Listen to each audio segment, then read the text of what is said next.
د اباسین په دواړه طرفه د صوابۍ نه تر کوهستانه پښتانه آباد دي. ځای په ځای نور قومونه هم شته خو ډیر کم. دا علاقه چرته د نوابانو د لاندې ده او چرته بالکل آزاده ده. په دې علاقه کې دا رواج دی چې هر کله د واده جنج د یو کلي نه بل کلي ته ورشي نو د کلي خلک ورته څه شرط کیږدي چې څو پورې د جنج خلکو هغه شرط پوره کړي نه وي نو د کلي خلک یې ډولۍ اوچتولو ته نه پرېږدي. دا شرطونه چرته تیږه اوچتول وي، چرته په ټوپکو خخ موږې ویشتل وي او چرته ټیمڼ ویشتل وي. ټیمڼ د 3-4 ګزه لښتې په سر کې یو زونډې یا ګولۍ وي چې هوا سره خوځي راخوځي. دا لښته د یو دنګ بوټي په سر کې وتړي او که چرته دنګه ونه نه وه نو 2-3 دنګ غوړګي د یو بل د پاسه وتړي او په سر کې یې دغه لښته وتړي. د دې لښتې په سر کې دا زونډې به د جنج خلک الوزوي، هله به ډولۍ اوچتېږي. د کالدرې د امان الله خان ملک په حجره کې نن ښه ګڼه ګوڼه وه. د کلي مشرانو خپلو کشرانو ته د بیګانه ویلي وو چې دا 2 ورځې به خپلو کارونو پسې نه ځئ. د ملک کاکا په حجره کې به ناست اوسئ او چې هغه درته د څه کار ووایي نو کوی به یې. کشران چاپېره ناست وو. امان کاکا چاته د اوبو، چاته د چیلم ویل، چا حلالې کولې، چا کټوۍ خښولې او چا کټونو له لنګې راښکلې او حجره خو انځري ډم د بیګانه جارو کړې وه. د کلي جینکۍ هم د چا نه وروستو نه وې پاتې. لکه د اختر په شپه چې د ثواب دپاره واړه لارې کوڅې جارو کوي همدغسې هره کوڅه جارو شوې وه.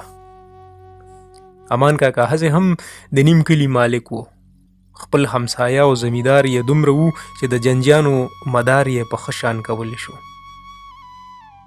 ولې د ښه سړیتوب له کبله د عزیزولۍ خلکو ورسره هم ښه په راستۍ ملا تړلې وه. د بره چم دیدار ملک خپل زوی جلندر سره د نوکرانو د امان کاکا د امداد لپاره رالیږلی و او چې ماسپښین کېده نو ټول کارونه سرته رسېدلي وو. کټوۍ باندې شوې وې، حجره د کټونو نه ډکه وه. د حجرې د سریخ په سوري کې د اباسین د یخو اوبو 10-12 منګي په ګړونجونو پراته وو. انځري 6 چیلمونه را پیدا کړي وو او د تماکو ډکه شکرۍ د حجرې په منځ کې پرته وه.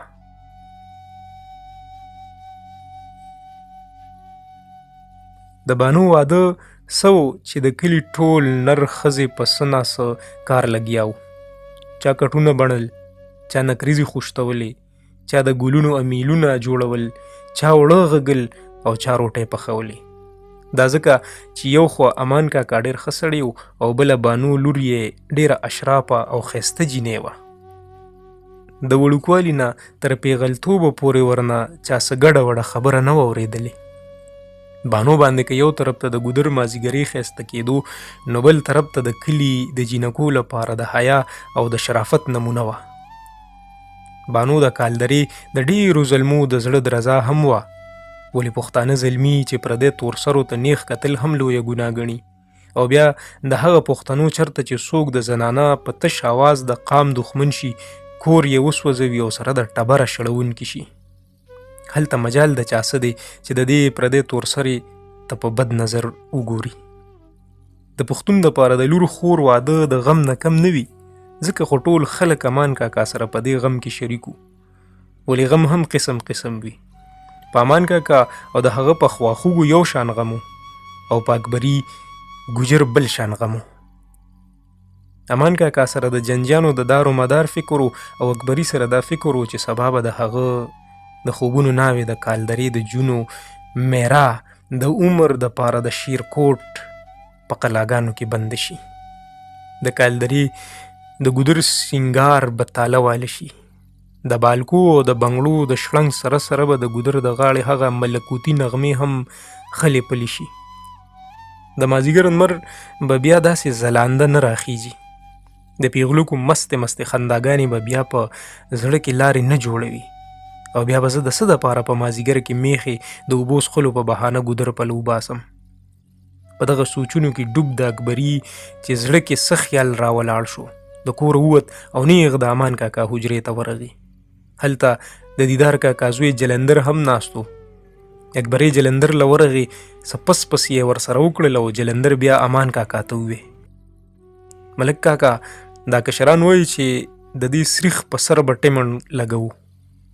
ټیمن ښه ده چې ستا خوښه ده نو ولګوئ، خو یریږم هسې نه چې څه ګن ترې جوړ شي. امان کاکا په ما زړه ښه وکړل، خو دماغو کې یې هغه د ډلموهټ د یو پخواني واده واقعات یو په یو راوګرځېدل چې په جنجیانو کې هیچا هم تیږه اوچته نه کړه نو جنج بې ډولۍ واپس شوی و. ګن به ترې ولې جوړیږي؟ بده خو به هله وي چې موږ د میلمنو په دارومدار کې څه ناراستي وکړه، او بله ده چې دا څه معمولي واده خو نه دی که نه چې بې ډزه ډوزه دې وشي. جلندر وویل ښه ده جوړ کړئ، نن شپې له به جنج راشي، سبا سهار به د ټیمڼو ویشتو نه پس ډولۍ اوچتېږي. امان کاکا په پاسېدو کې وویل او کور ته لاړو. اکبري او جلندر په سلا سره 3 ټیمڼه تیار کړل، 2 پټ کېښودل او 3 یې د مازدیګر نه د حجرې د دنګ لوړ سریخ په سر کې وتړلو.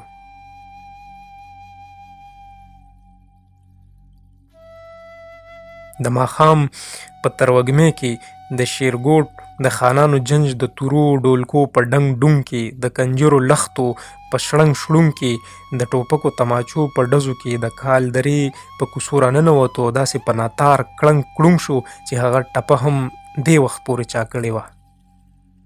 نن د درنې جینۍ واده دی، مځکه تڼېږي اسمان دړې غورځوینه. د خوراک څښاک انتظام ډېر ښه شوی و. د شیرګوټ خانانو ټوله شپه په کنجرو روپۍ ونوستلې او بل طرف ته په کاله کې د شیرګوټ ښځو په ګډا ګډا ځان د برمه پرېست. په شپه شپه کې اوربل خور شو، د بانو همزولو بانو سره په جړا جړا ځان مړ کړو. بانو به بیلې بیلې جینۍ سره تر غاړې وته او داسې دردناکې ساندې به یې ویلې چې هر چا له به ورسره بې اختیاره جړا ورتله.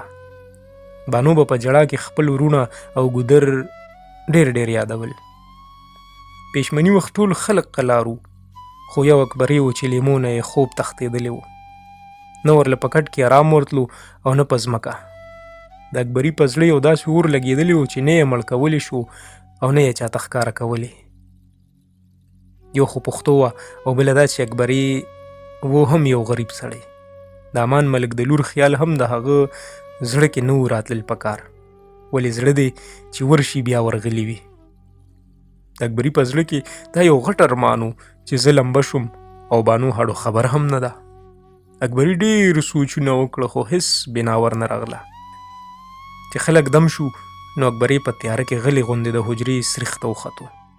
دواړه ټیمونه یې ځان سره وخیجول او په یو جنګۍ کې غلې کېناست. د اکبري په دې کار یو جلندر خبر و، بل بنده نه و خبر. سهار شو، د بانو د ډولۍ اوچتولو وخت ورو ورو نږدې کېدلو چې میلمنو چې وڅښلې نو انځري ډم په اوچت اواز د شیرګوټ خانانو ته اعلان وکړو چې څو پورې مو دا ټیمڼ نه وي الوزولې ډولۍ به نه اوچتېږي. دا اواز اورېدلو او د شیرګوټ خلکو خپل دارو ګولۍ را پرانیستل. د سریخ نه چاپېره ټیمڼ ته کېناستل او یو دندوکار یې پرې جوړ کړو. ډز ډز ډز د اباسین په غاړه هسې هم د سحر نه تر غرمې د کړۍ بادونه لګي. ولې نن خو د بانو واده و که نور څه علامه وه. د لمرخاته نه ګورې ګورې وریځې راوچتې شوې او هوا وې چې نن وانه لوزم نو کله به الوزم. ډز ډز هغه دې وامې لوزولو. د شیرګوټ یو خان چغه کړه، ولې چې د باد چپو سریخ اخوا دېخوا کړو نو د ټیمڼ ځونډې هم هغه شان زلنده خوځېدو را خوځېدو. هلکه ته د غټو کارتوسونو دا ټوپک راکړه، ولې تا سره کارتوس خلاص شو څه؟ نور واخله. هلکه په توقیت سره ګزار کوې، هسې نه چې د دارو ګولۍ خلاص شي او ته دې خوا کړه چې دا چریدار پرې ور خلاص کړم. ډز ډز ډز ډز هغه دې وامې لوزولو. یو بل زلمي چغه کړه، خو چې دارو لوګي خور شو او د باد چپو د سریخ څانګې اخوا دېخوا کړې نو د ټیمڼ ځونډې هغسې ځلیږي، خوځي راخوځي. دېخوا دا دندوکار دی او اخوا بیل بیل ډز سره د امان کاکا زړه ټوپ کړي. هغه ته هغه ډلموهټ د هغه پخواني واده واقعات مخکې مخکې شي. یا خدایه ته مې پرده وساتې. د بانو مور بله خدای ته په زارو وه چې یا خدایه د پیر بابا د برکته مې د لور پرده وساتې او ډولۍ یې په خیر خیریت سره اوچته کړې. د کلي ښځې ټولې کوټو ته راختلې وې او یو بل سره وایي یا خورې دا به څه چل کېږي، که چا غرمه شوه او ټیمن لا نه دی لګېدلی او که دا ونه لګي نو د بانو ډولۍ به ګنې پاتې شي. وایي توبه. یو بیګوړی ډمه د چې یوه پښه یې د حجرې په چنه او بل یې د کاله په انګڼ کې ده او یو نیم دغه وایي ټیمن نه لګي ټیمن نه لګي، او چې ګوټ کې د بانو په غوږو د ټیمن نه لګي اواز ولګېدو نو دې زړه یې درس کړل او په زړه زړه کې د خدای تعالی نه عزت ساتلو سوالونه وکړل. ډز ډز هغه دی یو ټوپک وشلېدو، هغه سره دارو خلاص شو، د هغه اوږه وبرېښېده او د هغه ټوپک کارتوس ونیوه. اسلم خان د بانو سخر ډېر سرګردانه دی، چا له تماچې ورکړي او چا له کارتوس ورکړي، په چا چغه کړي هی نامړه د څنګه ګزار کوي او په چا شاباسې غازي ګورم به دی. ناڅاپه یې پیر بابا ته مخ ور واړوو او یو دوه غاښې سنډا یې ومنلو. انور خانه ته په دې غرابین ازمیښت وکړه؟ اسلم خان خپل زوی ته وویل شیش خو به یې ټیټ نه وي ځکه چې خوله یې ارته بیرته ده، خو ډېرې ګولې دارو پکې ور واړوه. انور خان غرابین په لاس کې واخیست، یوه لپه دارو او لسته ګولې یې پکې ور واړولې. پیر بابا په لی مخ کړو او دواړه لاس یې په تندي کېښول. د غرابین کنداغ یې په ځمکه ولګوو، خوله یې ورله ټیمنډ ته کړه او خپله ورته په ځمکه سملاسته. ټولو خلکو د غرابین ګزار ته غوږ کېښودو، ښځو او وړو په غوږونو کې بوجۍ ورکړې. ناڅاپه یو درس شو چې ټوله حجره یې وجړقوله. د دارو د لوګي په تور تم کې چغې شوې ټیمن والوت ټیمن والوت.